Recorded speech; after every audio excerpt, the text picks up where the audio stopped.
Hello, everybody. A very good afternoon to all of you. I believe all of you are keeping well, and such a great pleasure to see all of you here. And thank you, Mathrubhumi team, for inviting us and curating this wonderful space of conversation.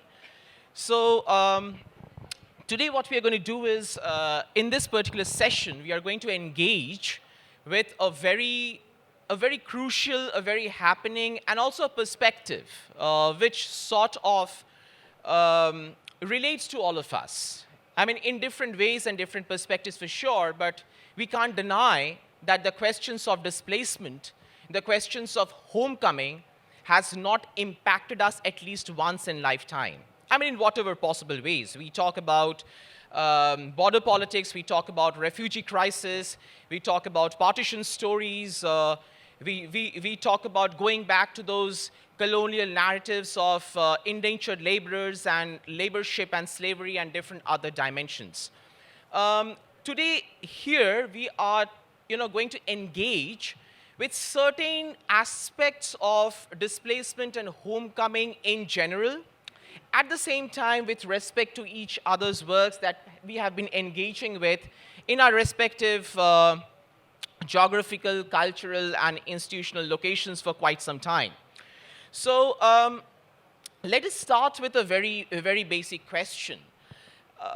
What does displacement and homecoming means to all of us in our respective spaces, right? I mean, and why do I ask this question, or why do I start with this question at all? Because my grandparents, and it is through letters and stories that I've come to know that my grandparents back in the 60s and 70s, they were forced to migrate from Bangladesh to different parts of Kolkata and other parts of West Bengal, the state of West Bengal. And their stories were not just about the pains and the agonies and the nostalgias of physical displacement. It is also about the loss of emotions. It's also about the loss of cultures. It's also about a loss of lot of relationalities, which they still think about, they want to go back to, but they are still clueless how to go back to or revive those spaces, or even they're not sure if they would be ever able to do this in this lifetime. So it's a mix-up of different dimensions and perspectives. So maybe Jane and then Mary, if you can share your perspectives about how do you look into this whole dynamics of migration and homecoming from your respective perspectives. Thank you, Sayan. Can you hear me? Namaskaram, Thiruvananthapuram. A very good afternoon. It's really good to be home. This is my homeland. I grew up in Kerala. I have lived in 2 continents, 4 countries, and multiple cities. I'm a Canadian citizen of Indian origin and currently settled in Austin, Texas, USA. Very displaced, right? But I'm proud to call myself a migrant in all its sense. I feel like I'm a warrior. I grew up here in Kerala, and I'm an engineer. I'm a software engineer, like many engineers then and now. I left Kerala in pursuit of my career. I lived in a couple of cities in India. And then I had a short stint in Dubai. I started my family there. And from there, we moved to Toronto, Canada. And after living almost 8 years there, I moved to USA. Anyway, it's a long story. I was just trying to set a context of where I'm coming from. I cannot talk about migration or displacement without talking about the 2 main components of displacement that anyone here will agree. The first one is the departure. We don't normally talk about the departure when we talk about the migrant stories. We usually talk about the arrival. That is the second component. The departure, I don't think any of the migrants will forget their story of departure. The day you left your homeland, everything you left behind, the people, the culture, all the possessions you had, everything you invested in so far. For me, moving to Dubai wasn't a big deal. It was a glorified Kerala. But moving to Canada, it hit me hard. That was migration. And then now we are talking about the arrival. You have arrived in a foreign land, in an uncharted, unaccustomed part of earth. And the adventure begins, right? And the adventure still continues. And when I kept moving, like Sayan said, like, the concept of home, it kept evolving. I'll wind up soon. I just want to briefly mention upon like where home for me is. How do I define home? What is home? For a long time, what made me feel happy or my sense of belonging was home was where parents were. And that is very much in Kerala. So I could put a pin there. You can pin my home location, my birth town. I lost my dad in 2001. Then home was where mother was. It's easy, right? Wherever you are, whichever part of the world you are, your home is where your mother is.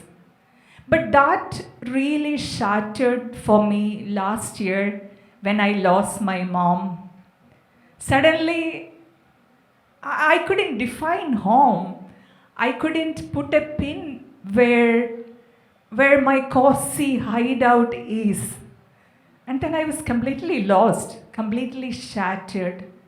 And I realized the loss of a parent hit you hard, especially, it'll hit anybody, but it'll hit you hard when you're a migrant, when you're displaced, when you're away from the comfort and the coziness of your family. So now I am again in the process of redefining my home.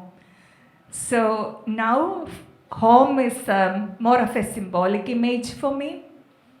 It is an amalgamation of many things, physical and emotional spaces.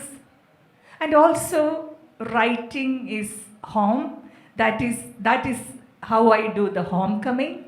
I think I'll come back to that after Mary. Thank you. And again, it's a great pleasure to be here. I feel slightly fraudulent sitting here because I don't have a personal story of displacement. I have lived abroad for many years, but I always knew I was coming back, and I think that's a very different situation.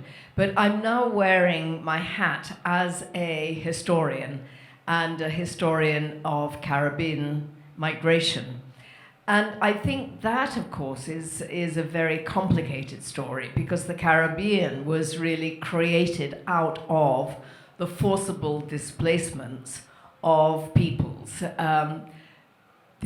Obviously the African slaves, followed by indentured labor from India and China.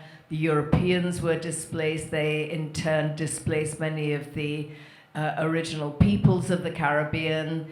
Along the way, you picked up other migrants who were coming, but certainly the main sectors of the population and the cultures and societies that they created were created by people who had, first of all, been displaced. So that is, that's one of the kind of the first issues. But I was then interested in the way those displaced people then created cultures out of that displacement, and specifically cultures that incorporated and permitted and if you like, exploited global resources in order to maintain their societies back home. So as soon as it was possible for the former slaves to migrate, and after, obviously not before 1838 and the abolition of slavery, and I'm talking here about the African Creole population rather than the indentured Indian population, but I'm happy to talk about that at a later stage. But the African Creole population, where they could, they hot-footed it from the plantations as soon as possible. Many of them migrated to cities.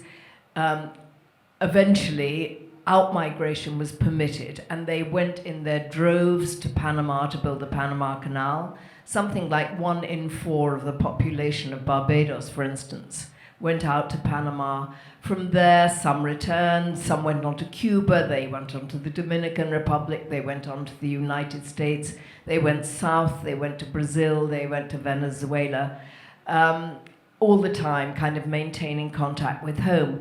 But the big migration was the migration after the Second World War, when Britain needed rebuilding, they were short of labor, and they called on the West Indians to come and help build it. And for the West Indians, although it was, if you like, another Caribbean, another migration destination, it was also a very particular one, because in the education that they received, courtesy of the British authorities, it was rammed home to them that Britain was the mother country, and that if they went to Britain, they would be going home. And so, they felt, many of them talk about it, they felt that they were genuinely going home. They knew everything about Britain. They knew where the coal fields were. They knew the postal addresses. They knew where the bus routes were. They listened on the radio to the cricket commentary, the literary commentaries. I mean, they were very, very familiar with England and thought they knew what home was about. And they arrived in Southampton or Waterloo Station, and England slapped them in the face. And it wasn't just the weather, though that was a big, big shock. It was the dullness, the dreariness of it. But they hit a Britain that itself was recovering from the war, where there was a shortage of housing, there was a shortage of labor, there was a shortage of everything. Some of them came when there was still rationing. And this was not the home that they had been promised.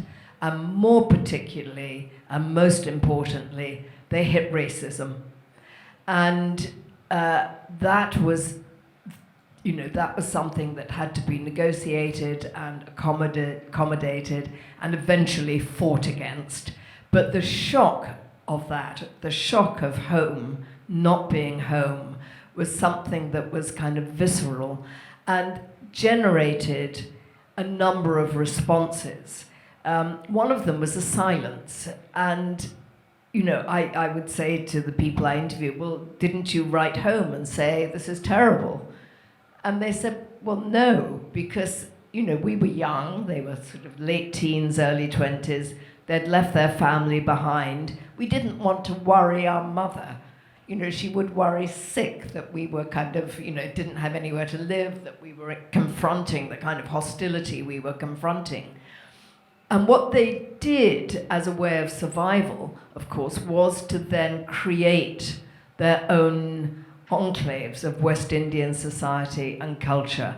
And they used the mechanisms for survival that have been very prevalent in the Caribbean, meeting turns, it was called. Sometimes it's called partners, but basically everybody chips in a certain amount of money each week, and once a week somebody scoops the jackpot. And that was the way you raised money. And if they couldn't rent accommodation, because everywhere they were confronted with signs that said no blacks, no Irish, no dogs, they said, right, we'll buy our own homes.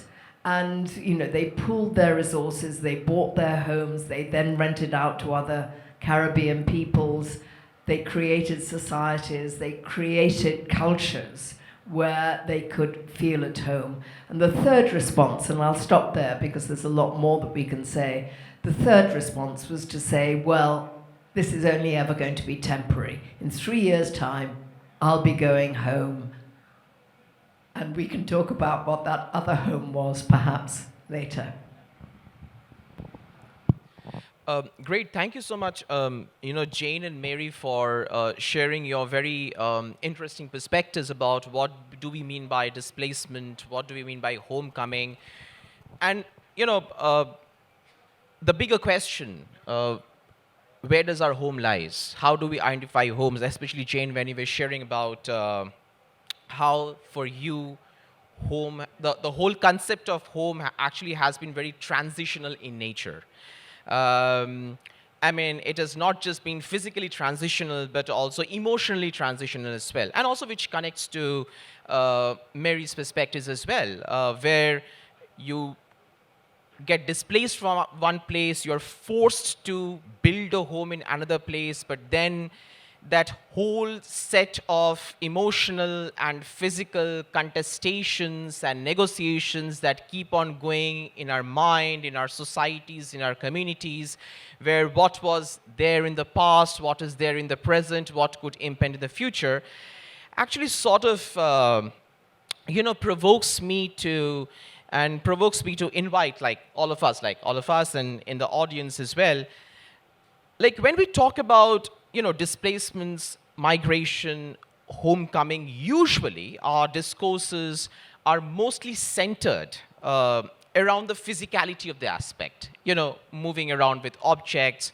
What do I exactly carry when I get displaced? What are some of those objects I must carry? Like, for instance, I remember, because I, work a bit about, the South African Indian indentured laborers who were carried from India to South Africa at one point of time back in the 18th century. And when they boarded the ship, some of the very close objects, which they felt is very close to them, they carried were seeds of certain plants, musical instruments, certain utensils which will enable them to cook certain kinds of food which are very close to their heart, close to their home, close to their roots, and certain kinds of dresses. But then how do you choose those objects? I mean, this can't be just a physical choice, right? It is also has a deep emotional choice as well. Now, coming to this question of emotionalities, I would like to again ask both of you, maybe Mary, you can start, and then we come to Jane, is what are your perspectives, are your understandings with respect to your works on the dimensions of emotional migration? When we migrate, when we get displaced, how do we negotiate with that emotional aspects of displacement? What does it mean in your work perspectives? And I know, apart from the Caribbean aspects, you have also very much written about the post-Second World War aspects and in those times of displacements and negotiations and homecoming. So maybe if you can share certain perspectives about those, Mary, and then we come back to Jane. Right, okay, thank you. Well, I think I probably will focus on the West Indian migration because that's, that's in a sense what the displacement and the theme of the topic is. And gosh, I mean, there's so many responses to that, and there's one which I talked about in a previous session, actually, which I will repeat again. I mean, talking to, there was a very different gendered dimension to the whole kind of emotional aspect about leaving. And when I spoke to the men over and over again, they would make light of it, and they would say, well, I just decided. I thought, I was in the rum shop with my friends, and we said, hey, why don't we just go to England? Well, in 7 days, I was on the boat. They all told those stories, that it was spontaneous, and that, they just upped and left. You talk to the women, and they say, well, I thought about it, I looked at my children and I thought it would mean leaving my children, it would mean leaving my family. Could I bear to do it? But, I had to provide, and it was a very different, much more inclusive kind of response. These were not individual agents. These were ones who were engaging deeply with their family and with their emotions, which is not to say the men didn't, of course, but they presented themselves in very different ways, that they were free agents, whereas the women were very much rooted in the family. And I think one of the important dimensions of Caribbean migration is the importance of families in the whole thing. I mean, not only did the migrants return remittances, but they tried to recreate families. And in a way, I mean, that stems back from the Middle Passage in slavery, where every single slave was dislocated from their family, and the bonds that they created on board the ship were considered to be as physical as as family bonds. And the concept of family that developed during slavery, but particularly post-slavery, was a very large, inclusive concept of family. And it stretches beyond the simple family home or the village, but it stretches out and it reaches out beyond the borders, so that the emotional response, in a way, has been one where you reach for your brother, and actually, even if he's not physically your brother, he is a brother in spirit. So, creating those new communities was one way in which that emotional trauma, which clearly many of them suffered, particularly, leaving children behind, leaving elderly parents behind, was one way in which they handled that. And then recreating, as I said, in the various destinations, the kind of social structures with which they were familiar in the Caribbean.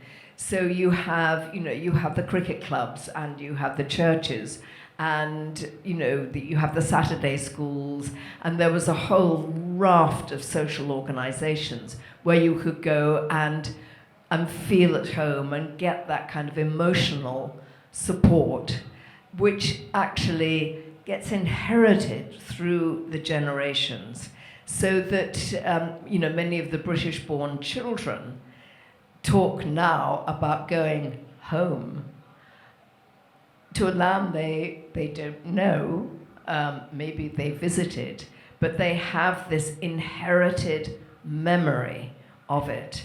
And the imagined memory of home is also, I think, very important for coping with those dimensions. So, if you talk to people about, their childhood home, the community, it is, and again, I spoke about it the other day, it's always a supportive, inclusive, caring environment. And, that probably was not the case, but it doesn't matter. It's what gives people security, that it might be nostalgia, but actually that's where they came from, and those are where those values are, and that's where they seek emotional support.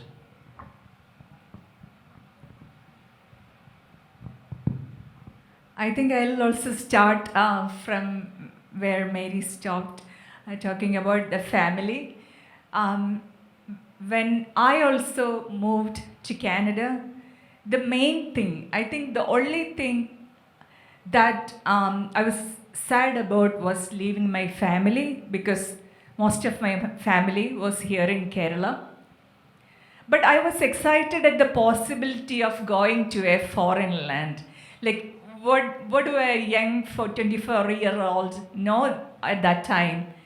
You have that glossy picture in your mind, and then you land in a very cold country, and you realize the snow is not as pretty as you see in a reel. No, it is not. It is very cold. So the weather is something that really hits you hard, like that hit me hard. And that is when I realized this is huge. It's not a small thing. And the weather was just one of the many things that was heading my way. And I clearly remember on an evening, I was coming out of, this was in Toronto, Canada, in the heart of, it was in January. I was coming out of, after work, I got to the parking lot, and my car was covered in snow. And I'm looking at my car, and I'm looking around. I'm looking around for people, somebody who can come and help me clean my car, because that is what I'm used to in Kerala. When you're out there in the public, in a space, if you need help, there are like hundreds of people, they'll just gather, the power of community. And I'm looking in this foreign land, and on a dark, cold evening, where is my community? Where is help? And that's when I realized, that's when I became a migrant. I realized I'm not a tourist anymore. My journey is starting here. And I gathered together, I cleaned up my car, and I drove home. And it was start of another adventure. It was one after another. I wouldn't say, it of course, those were challenges, but it was really shaping me. Within a year, I grew so much, I learned so much, I unlearned so much. Because when you are in the comfort of your own home in Kerala, you're in a cozy setup, you don't realize many things. You don't realize the full potential of your brain. You have to test the full potential of your brain and your body. You have to step out of your comfort zone. And I have written about this in my book, my short story collection, especially about the weather, how it is affecting a migrant. Because it is an emotional toll that you wouldn't get used to. I lived in Toronto almost 9 years, and I'm still not used to the very harsh winter. I'm in Austin, Texas, where the weather is mild, but then there is the extreme heat in the months of July and August, and I miss Canada. It's like I've told before, then I miss home in Canada. On cold winter days, I miss my tropical home in Kerala. So you keep adding things to your list of home. And in my short story collection, I have arranged my stories in an arrangement of seasons. So for each season, I have stories. Because especially for I think Mary would agree too, especially for a migrant woman, the winter blues are really strong, especially someone who grew up in a tropical weather. The daylight saving time, that change, that really hits you hard. But I've noticed tourists coming to America, many of my friends, they're complaining about the weather, that it is too cold. But like I told you before, you cannot complain about the weather. When you're a migrant, it is your home. You have to, this is where you have to figure out, your journey forward. And also, I'll briefly touch upon the cultural aspect of it. So you definitely miss the culture, your roots, everything you're familiar with, the food and everything, and that really affects you emotionally. You miss that every single day, but you try to create a piece of home wherever you are. When I step outside my doorstep, it's America, but when my daughter step inside, it's It's India. At Toronto, they talk about multiculturalism. They promote different cultures. And in America, they promote melting pot, the concept of melting pot. I kind of believe in melting pot better because it's more blending in than like stepping away and creating your own world. You need to do that. You need to have your own community, but you also have to blend in with the mainstream culture because that's very important when you're bringing up a next generation there. I think I'll stop there. Yeah, thank you so much, both of you, for again a very interesting set of reflections. Because, I mean, coming back to this, bigger question, your responses sort of provoke me to think about the bigger question of identities. And again, that's very shifting and always very transitional in nature. Especially, I always experience this transition of identity in bits and pieces when I travel outside my country to, even for a very brief period, to a foreign land. I feel somewhere, somewhat very spontaneously, not very consciously, but very spontaneously, I become very conscious about certain aspects. Like if my name is being properly pronounced, or the kind of food that I'm having is sufficiently spiced and sort of satisfied to my palates, or let's say the kind of language that I'm using on a daily basis when I am in a foreign space. I'm not just talking about the linguistic language, but also the body language. I'm not saying that I'm not conscious when I'm in my own country, but somewhere, somewhat, I feel that consciousness gets enhanced when I'm outside my country space.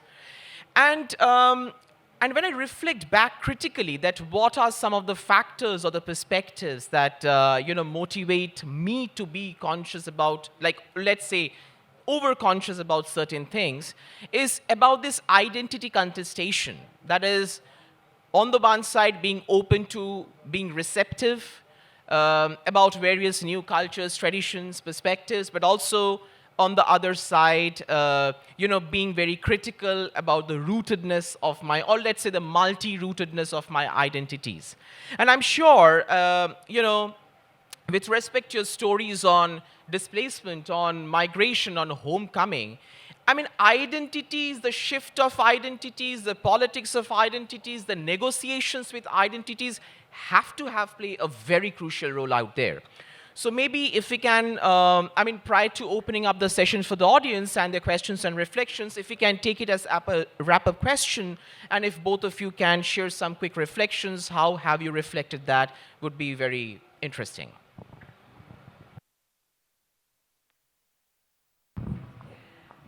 Well, it had, in the case of the Caribbean, very profound political implications, because the migrants who went, for instance, to Panama, they met, the Barbadians met the Jamaicans, met the Trinidadians, which they hadn't had before, they hadn't done before, and they all reflected that actually they shared the same experience, and they shared the same experience of the British Empire. And it's a complicated story, and I'll try and abbreviate it, but it induced in them a really critical awareness of, of their condition, and a kind of understanding of their condition, and a new identity, not as subjects of the British Empire, but as West Indians. And West Indian began to assume a very political connotation, and it carried on in the migrations, Cuba, Dominican Republic, and in particular in New York, where you had the formations of political parties, the JLP, the BLP, and so forth, which were advocating for independence. They were advocating for a federation of the West Indies. So that sense of identity that was generated outside the Caribbean actually became a force, a very powerful force, for political change. So, that was one kind of aspect of it. But, if I can kind of scroll forward, and look at the younger generation, I think the first generation of West Indian migrants to Britain basically kept their heads down and worked hard.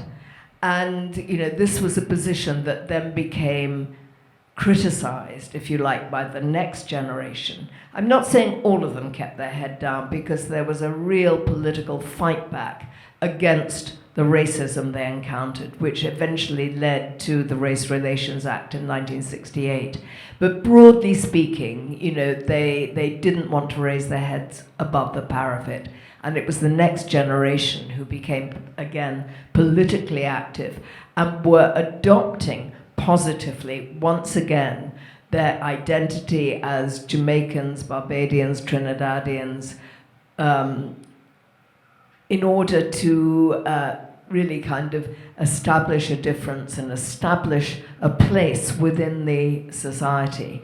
And, as I said, many of those British-born children, they're now all grown up, of course, and they have children of their own. And I did, when I was doing this research, I spoke to the children of the children.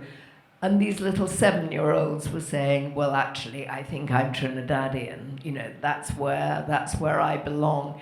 So, that sense of identity when you're overseas, I think, is something that is absolutely crucial and has really, retained itself and is a very powerful form of identity and a great bulwark, of course, against racism and discrimination.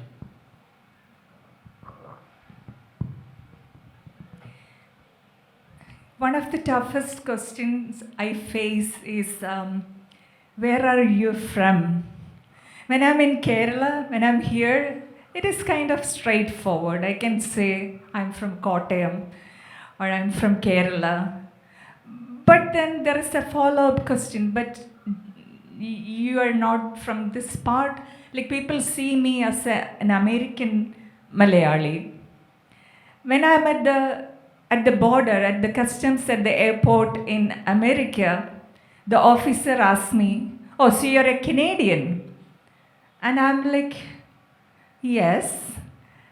But you live here in US. Yes, I do live here in the US. And then there are multiple answers going in my mind, but I am from Kerala, but I moved to Canada and I'm living in, he doesn't need all that answers.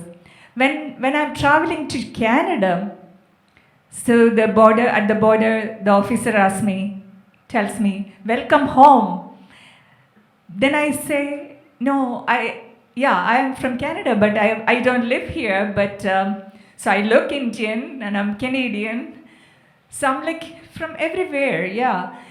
So eventually, you go through this over and over and over again, like for last 20 plus years. You try to, just like home, defining home, I think the identity goes along with that.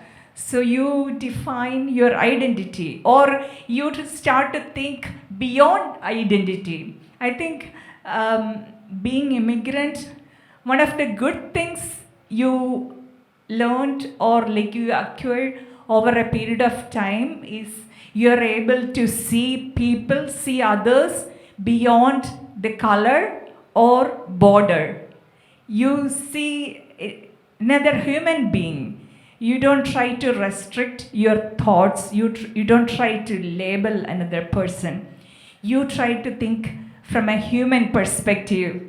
And when you start to think from a human perspective, you can see a lot of the problems in the world start disappearing, because all the problems, as we all know, all the displacements, all the agony, pain, suffering happening around. Even now, like at this point, you and me know what I'm talking about is based on borders, race, color, and whatnot.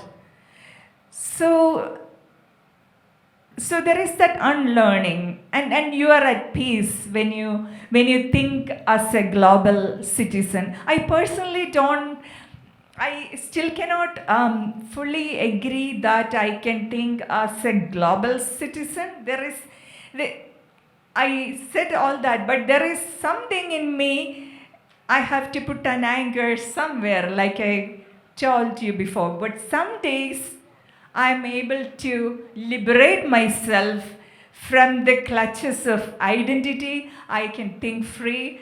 But on certain days, I need that, identity. I need to anchor myself somewhere. I need to be connected to my roots. But most of the time, over the last 25 years, I'm enjoying life as a kite lost in the sky without any ties or identity. I think that's a fantastic way of sort of summarizing the whole conversation of a kite lost in the sky without any ties, and which is again invites us to look at the pains, nostalgia, agony, and the different emotionalities of movement, shifts, and migration. And I think now it's time to expand the space of this conversation. So, may I request the audience to share their questions, perspectives, and reflections, so that we can go ahead with the further and diverse modes of engagements. Yes. I am Dr. Hari Kumar. I am a scientist who lived in Mumbai and USA for a period of 50 years. I left Kerala at age of 21 and came back to Kerala at the age of 70. My writings, I'm a poet. My titles are Pravasiyuda Munda, New Jersey Randu Chundakar, Mumbai Manam, etc. Now, my question to both of you is, what I faced is that as a migrant, your creative writing is always mild whispers. You never talk anything against the establishment of people where you have migrated. Unlike, for example, a Malayali from Kerala, here he shouts, but once he goes out to the border, you don't dare to do that. So I call it in Malayalam, Mridu Mandranangal. Our creativity is Mridu Mandranangal, mild whispers only. There is no resisting voice, politically speaking and socially speaking. What is your experience? Thank you, sir. I have also lived in Mumbai long back in 96 to 98. You're right,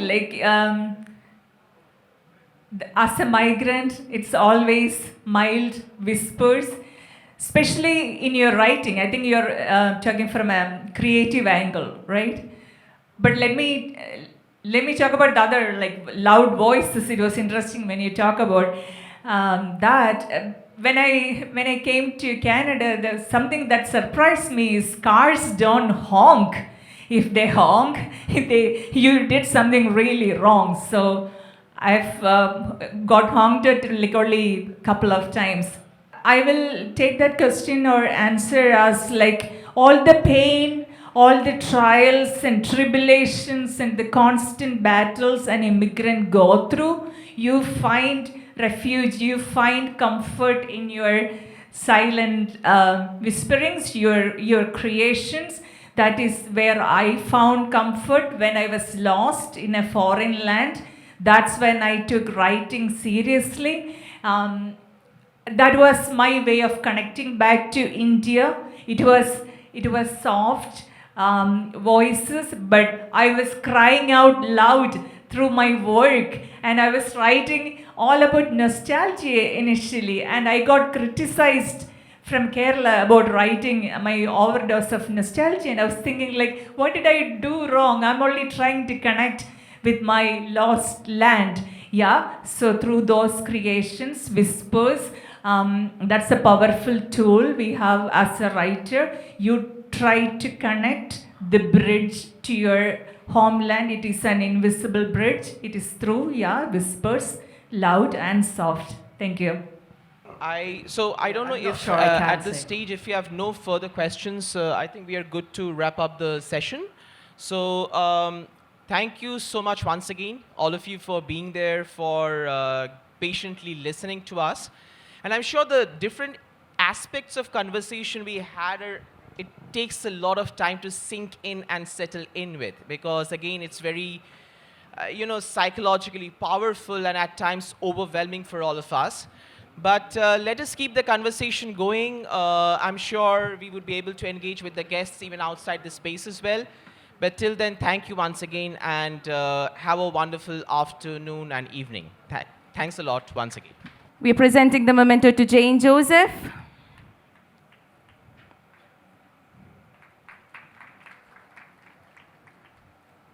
And we would also like to present a memento to Mr. Sayan Dey.